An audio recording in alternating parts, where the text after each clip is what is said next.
My name is Maria and I'm 27 years old. I'm originally from Brazil, but I came to the United States to work as a model. Soon enough, I became a small celebrity in the business.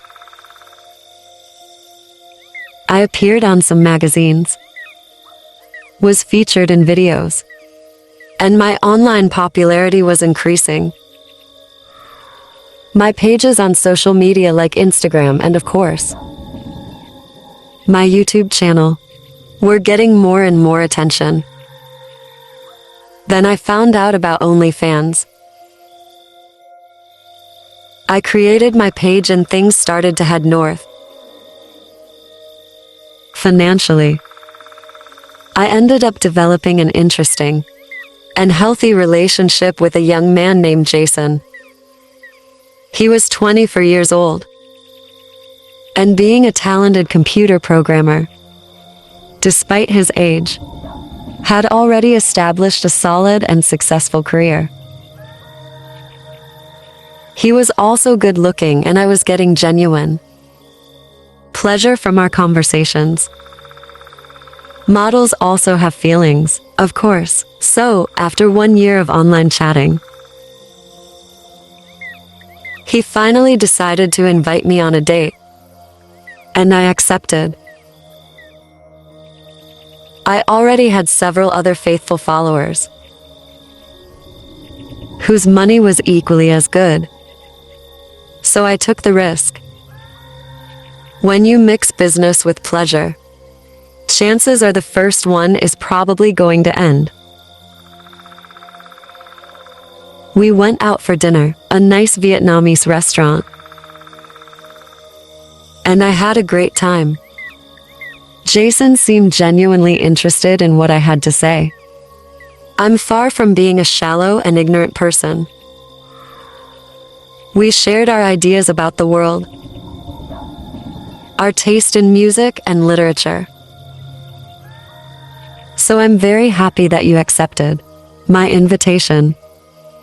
So, do you think it was worth it to meet your biggest fan? Jason asked me with a smile as we left the restaurant.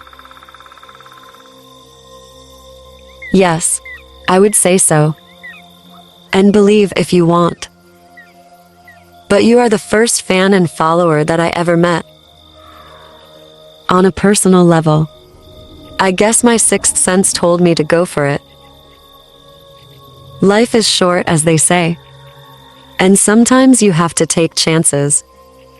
Professional success isn't everything, and you probably know yourself. Let me ask you something more personal. Don't you ever meet girls in real life? Oh, I do. Or I used to. But none of them really took my mind away from my computers, so to speak.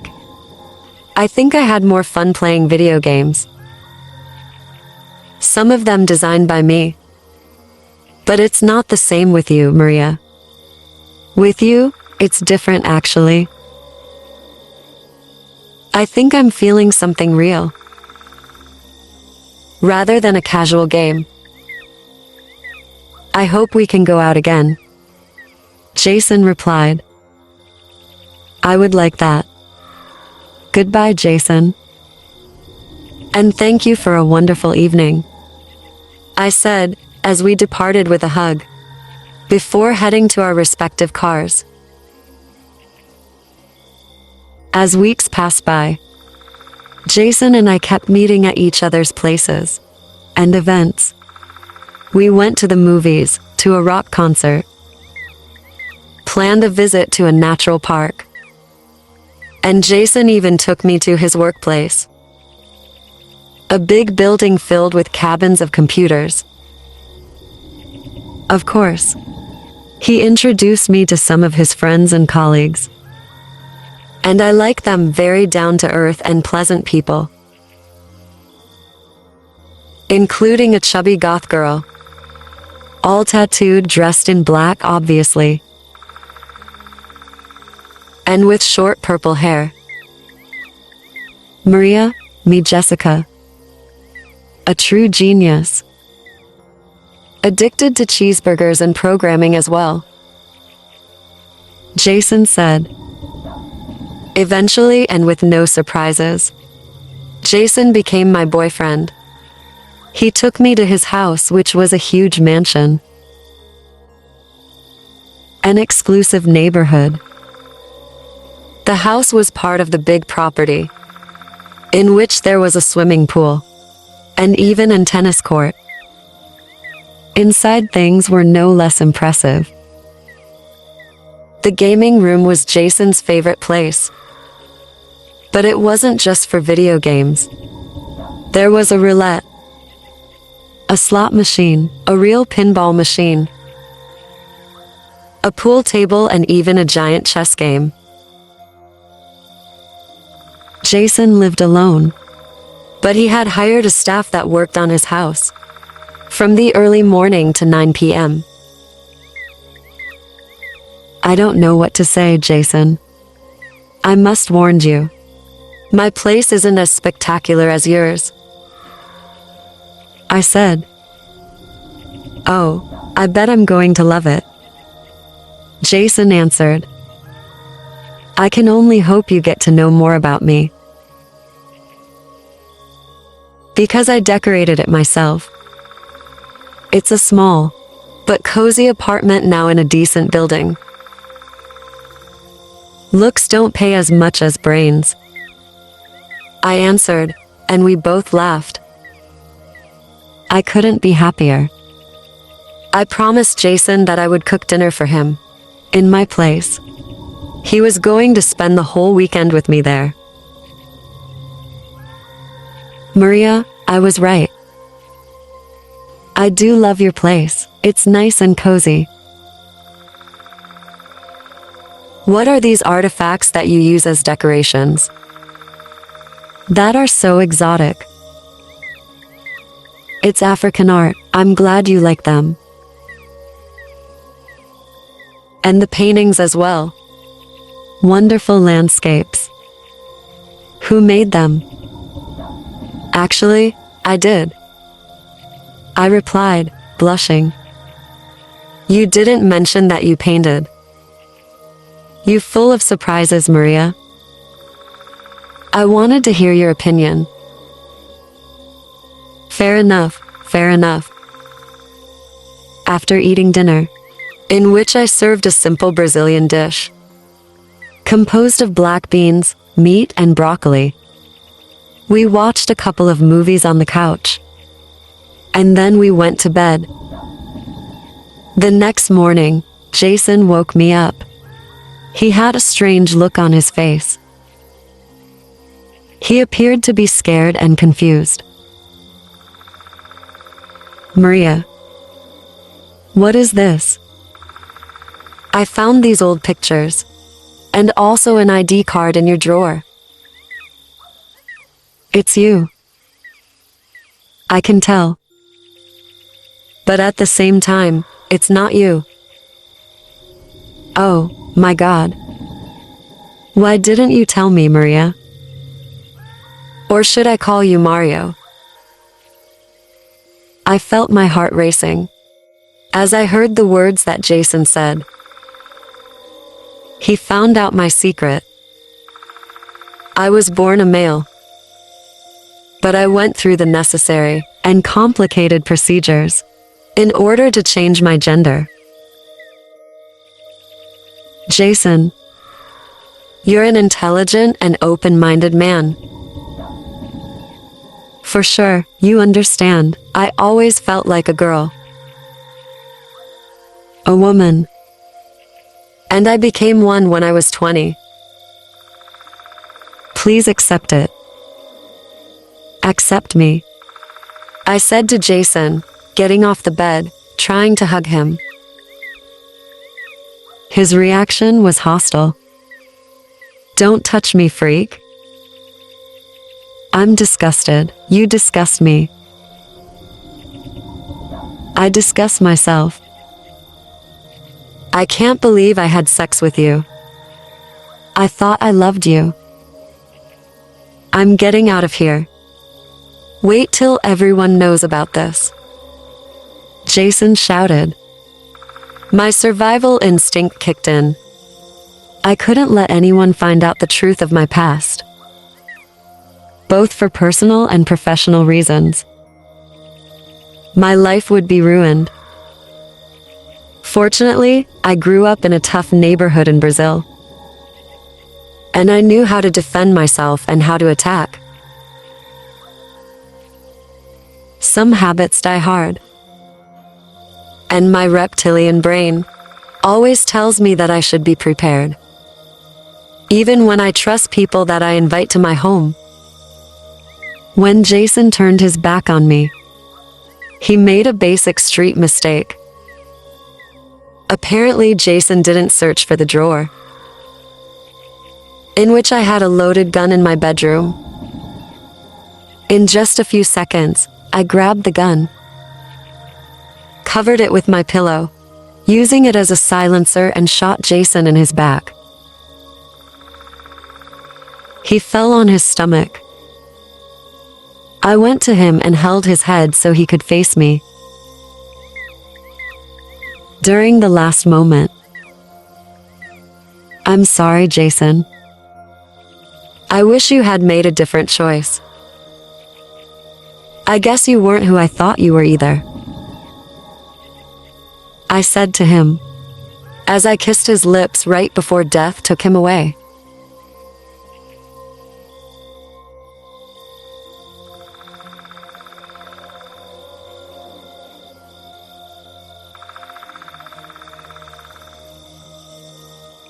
That day, Yasmin wore a red lace corset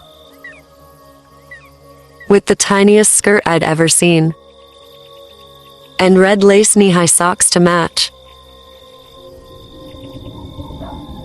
She danced on the shiny silver pole, slowly spinning round, with the rhythm of the sensual song playing in the background. And I never wished so hard for my laptop screen to be bigger than it was. She got to the bottom of the pole. Sultry smile crossed her pink, plump lips as she gave a very low courtesy, and I could practically see the top of her boobs straining against the corset. Yes, so beautiful that she literally turned me on. Anytime I logged into her OnlyFans, the show was over for today, and I closed my laptop inside, dreading going to work the next day. Working as a salesman at a car dealership was very draining, and I could literally feel my soul being sucked out every time I clocked in. But Dave, my work friend, made it manageable and paid the bills.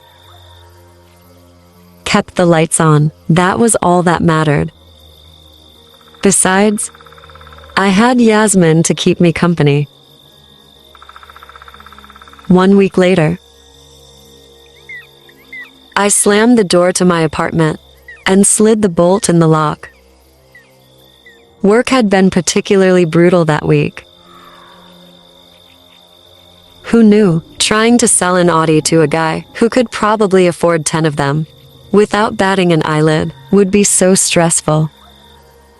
To top it off, my boss was on my case for being late, the third time that week, and I was too tired to come up with a good excuse. I placed the tiny plastic bag on my kitchen counter and stared at the blue pills, smiley faces stamped into them. I needed to take the edge off, and ecstasy was just what the doctor prescribed. Well, that was what I told myself to stop feeling guilty for buying the drugs from a kid in a grimy alley. I sat on my couch and turned on my laptop before shaking the pills into my upturned palm. I had to admit that the smiley face was kind of cute. I couldn't wait for the high I was about to experience. Ecstasy wasn't the only drug I was familiar with, but it was my favorite. I navigated my way to Yasmin's OnlyFans page. Today she was in a ring-length lingerie set. While she danced, the pills were starting to kick in. The pleasure didn't last, as Yasmin's face began to drip. Now, at first, I thought it was just her makeup. That did go on a little funny when her red lipstick began to drip down her chin. But when blood from the corner of her eyes started dripping down her cheeks like runny eggs, I knew something was wrong. Music in the background sounded garbled. And when he has been laughed, it wasn't cheery and high-pitched. It was static, grated my ears. Sat up and rubbed my eyes. But that made it worse, as her whole face began to melt and drip down her neck and shoulders, leaving only her bloody skull with empty eye sockets. My heart dropped to my stomach as I slammed my laptop shut. I never experienced anything like that while I was high on ecstasy before. I rushed to the kitchen, filled a glass with water and gulped down, hoping it would wash whatever that was happening to me away. But when I flipped the screen open, Yasmin's face was still melted. And this time it was grinning at me. And I knew I had to lay off drugs for a while. 3 days later. Cash or credit? Came the nasally voice of the cashier. I pulled out my wallet and handed her my card, while the young guy beside her bags my items. It was a slow evening in the convenience store, and all I wanted to do was go home and sleep. It would have been nice to be with a real girl, instead of jerking off to Yasmin every night. But all the ladies that had ever given me a shot felt like I was a loser, and I just couldn't waste my time trying anymore. Here's your guard, sir. Have a nice evening. I looked up at her, and the air was knocked out of my lungs. The skin on her face had melted, just like Yasmin's 3 days ago, and all I could see from her neck up was her grinning skull. I blinked repeatedly, willing the image to go away. But the grinning skull was still there. I turned to the guy beside her and it was the same. I stumbled backwards, my heart slamming in my throat, as their garbled voices filled my ears. I hadn't taken any drugs, so why was this happening to me? I ran towards my car, abandoning the things I had bought and drove home, and white on the steering wheel. But it only grew worse, as all the faces I saw from my neighbors, Dave's, to customers at the dealership were all distorted, and scared stiff, I resorted to staying indoors. Dave came to check on me one day, pounding on my door, but I was afraid to move, scared of what I'd see. "I'm not leaving till you open this door, Owen." Swung the door open with my eyes closed. I could hear Dave laugh. "What's up with you? I thought you were dead or something. Since you haven't been to work in weeks. Not picking up your phone either?" I didn't know if I should tell him what was going on with me, but he was the closest thing to a real friend I had. It wouldn't hurt to try.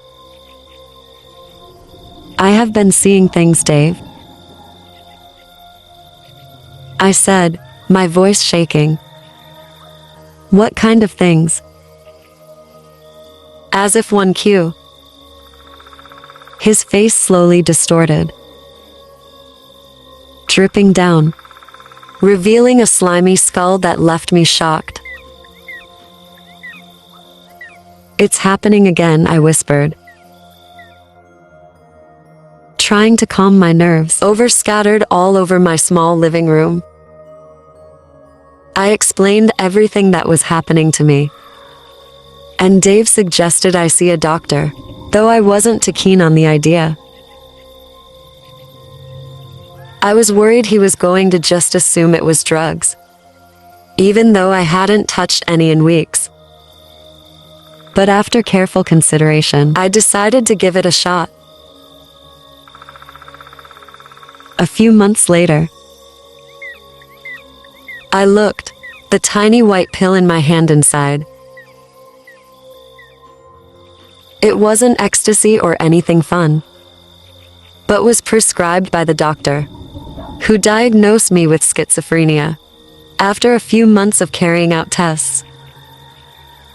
Turns out the drugs I took triggered it, causing auditory and visual hallucinations. Though I was already vulnerable, following a history of schizophrenia in my family. Took a long time for the pills to finally work,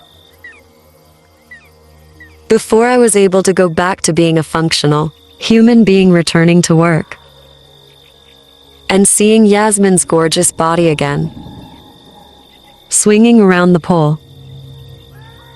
I filled a glass with water and tossed the pill into my mouth, gulped the water down, and then ambled to my couch and turned on my laptop, logging into OnlyFans. Yasmin was waiting, and today she was dressed in white lace.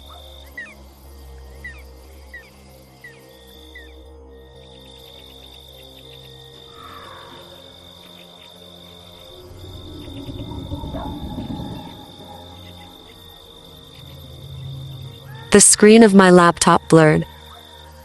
After countless hours of surfing through online pictures of abandoned hospitals that I could find in Ohio. As I minimized a page, the doorbell rang, followed by a series of sharp knocks, which meant that Jeremy and Marty had arrived.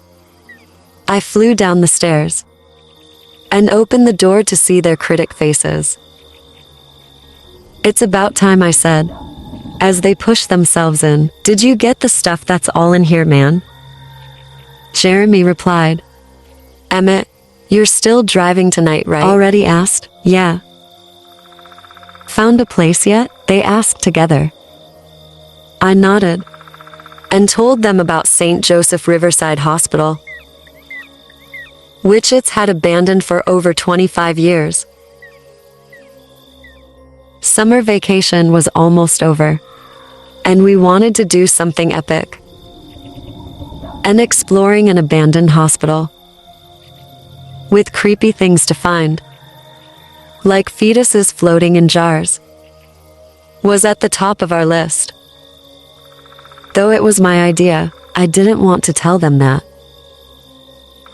I was beginning to get cold feet. I'd read many stories online of teenagers getting killed by escaped serial killers, hiding out in abandoned places.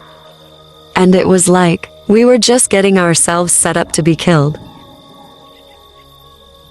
Jeremy and Marty were excited, and I didn't want to be a buzzkill. Besides, it was safety in numbers, so I kept my lips sealed and waited for darkness to fall.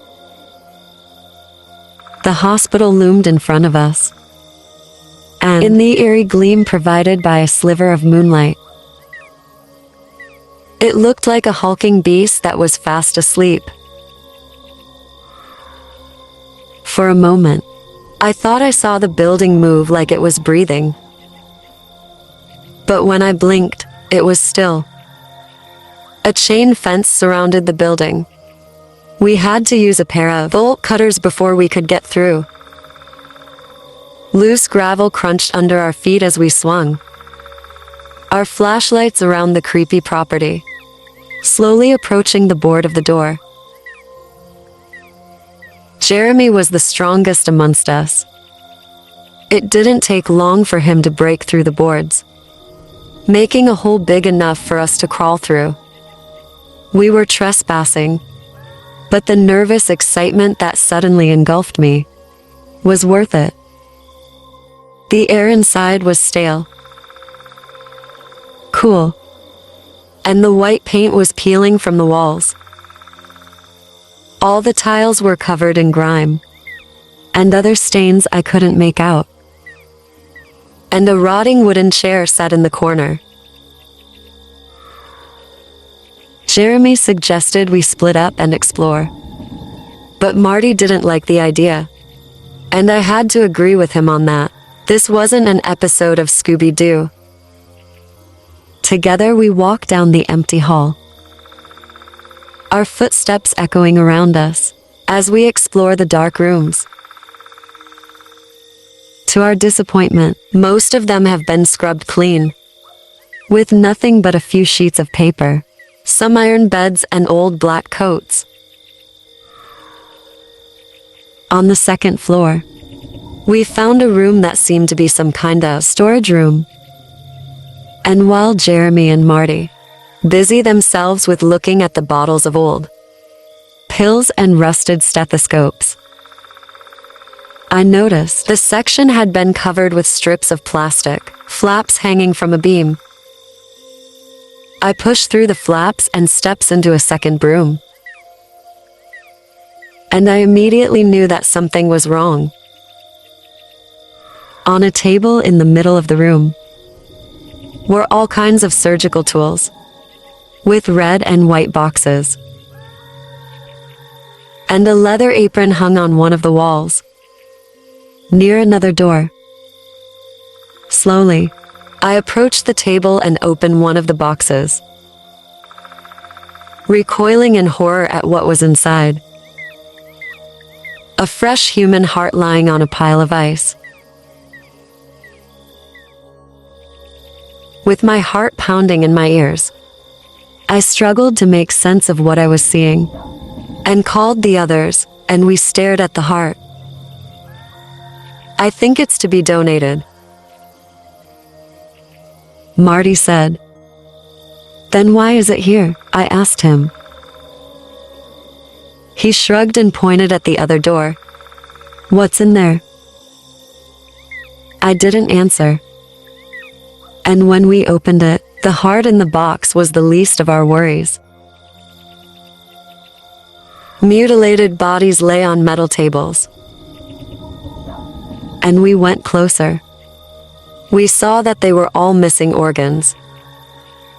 There were deep chest cavities, where their hearts should have been, and gaping holes at their side, where their kidneys and livers were ripped out.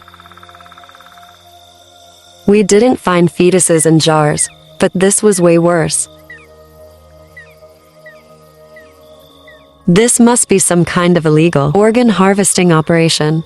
We need to leave before someone sees us," I said. Too late.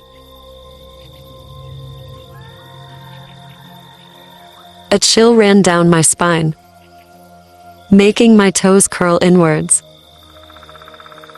Standing by the door was a man in a dirty lab coat, wearing rubber gloves, a gas mask, and holding a cylinder. Time seemed to slow down as he released the gas in the cylinder, and I instantly held my breath, thinking that it was going to make us pass out. And when I couldn't hold it anymore, I inhaled, but nothing happened.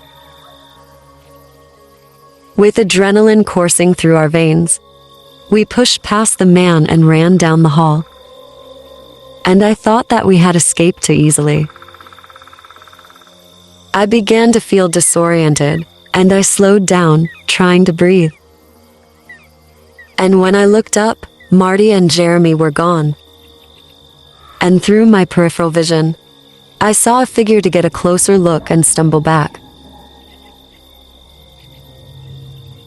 The figure was one of the bodies I'd seen on the table,